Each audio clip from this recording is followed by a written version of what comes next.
de bonne volonté. Un cri s'élève dans Rama, une plainte et des pleurs d'amertume.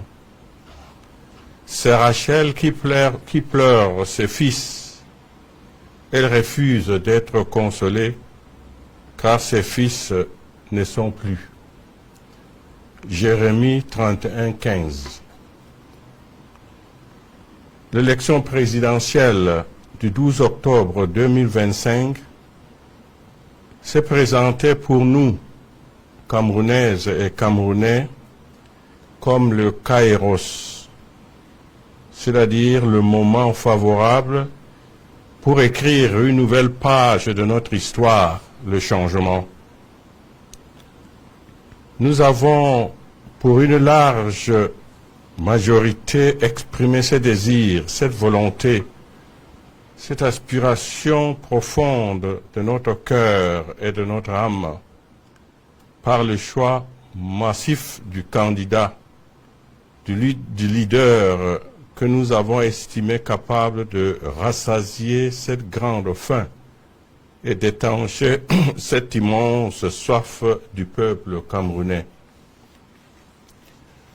À travers les réactions des uns et des autres après la proclamation des résultats de l'élection présidentielle du 12 octobre 2025, de nombreux citoyens qui s'attendaient à un avenir meilleur ont eu la ferme conviction que leur choix n'a pas été respecté. Il a été méprisé et pire encore ignoré. Aujourd'hui, leur déception est immense. Face à cette attitude qui a indigné une majorité écrasante des Camerounais et la communauté internationale, tous les responsables de notre pays sont invités à réfléchir en profondeur sur les conséquences de la situation actuelle. Car la proclamation des résultats du 12 octobre 2025 avait la déception et l'indignation qu'elle a ravivé dans la pensée et le cœur d'un grand nombre de nos compatriotes, a donné lieu à des marches et manifestations à caractère pacifique. Malheureusement, elles ont connu de graves dérives à travers des actes de vandalisme, de pillage, de vol aux conséquences graves sur la vie matérielle et économique de beaucoup de personnes innocentes dans les villes comme Douala, Garoua, Maroua, Bertoua, Chang, etc. Ce qui est déplorable et condamnable. En effet, d'une part, des édifices publics, certains établissements commerciaux et des boutiques ont été saccagés, pillés, vidés et d'autres incendiés. Ces actes regrettables et répréhensibles ont plongé leurs propriétaires dans le désarroi et la misère.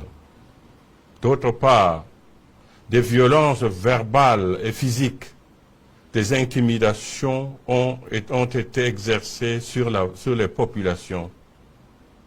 Il y a eu de nombreuses arrestations et des assassinats, surtout parmi les jeunes, et cela se poursuit malheureusement.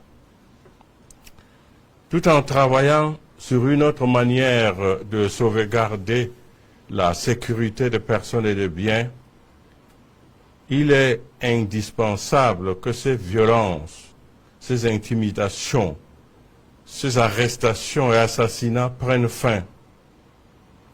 Le Cameroun ne devrait pas être une terre d'affrontement permanent entre le pouvoir et le peuple après chaque élection présidentielle.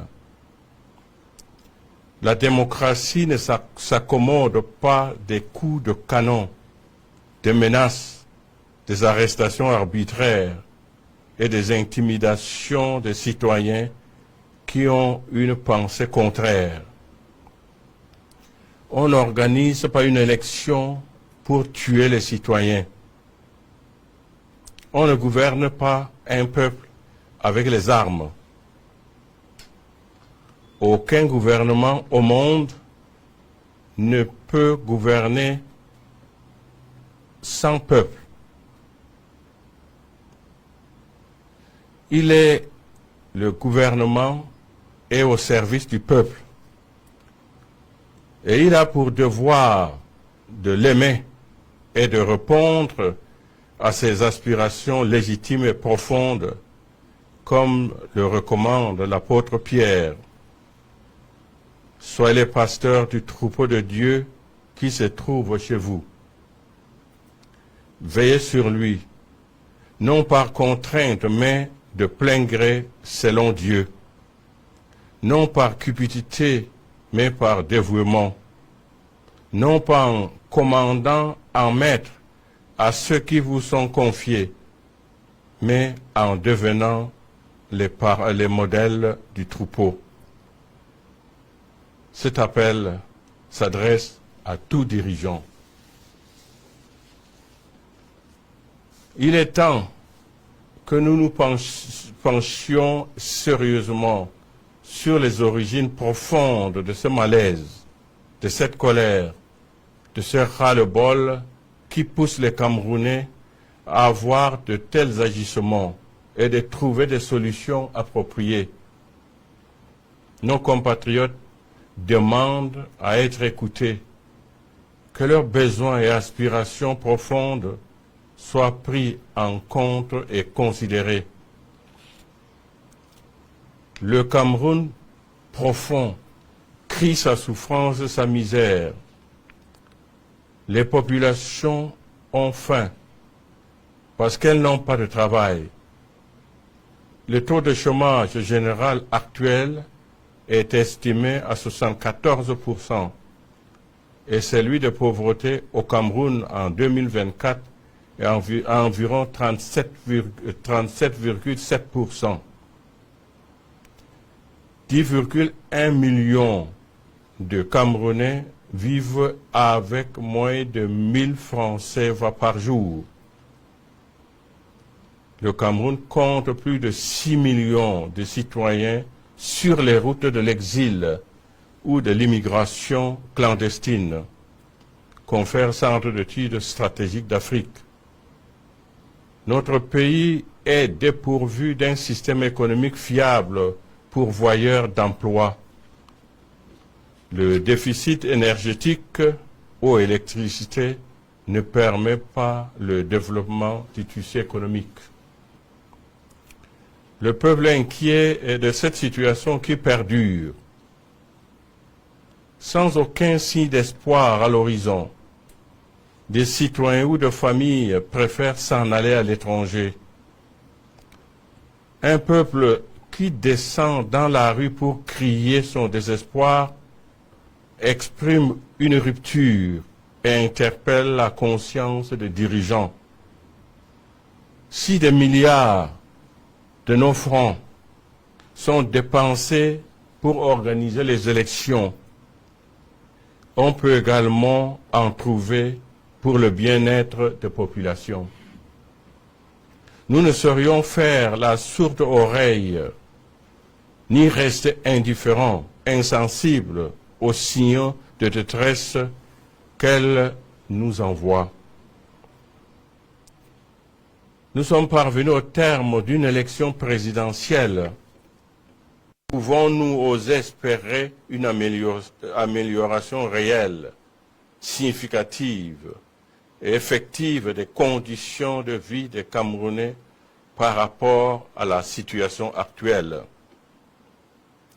Cette situation qui est marquée par la malgouvernance, le chômage, l'émigration des jeunes, la sous-scolarisation, le manque d'emploi, le délabrement des routes, le déficit énergétique, les injustices, les inégalités sociales, la corruption, l'exploitation des richesses du pays par une minorité de Camerounais, un luxe insolent de certains pendant qu'une majorité croupit dans la misère, l'insécurité grandissante, la vie chère, le tribalisme, l'inégale répartition des richesses du pays, l'usage du bien commun à des fins égoïstes.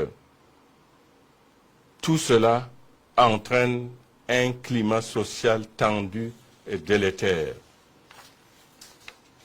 L'apaisement et la préservation de la paix et de la stabilité dans notre pays aujourd'hui passent par une prise de conscience collective de ces différentes crises qui minent notre pays et engendrent la souffrance et la misère des Camerounais et la ferme volonté d'y apporter des solutions appropriées.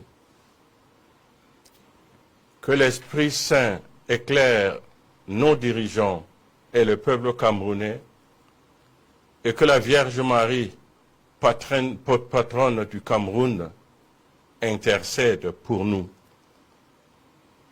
Donné le 1er novembre 2025 en la solennité de la Toussaint.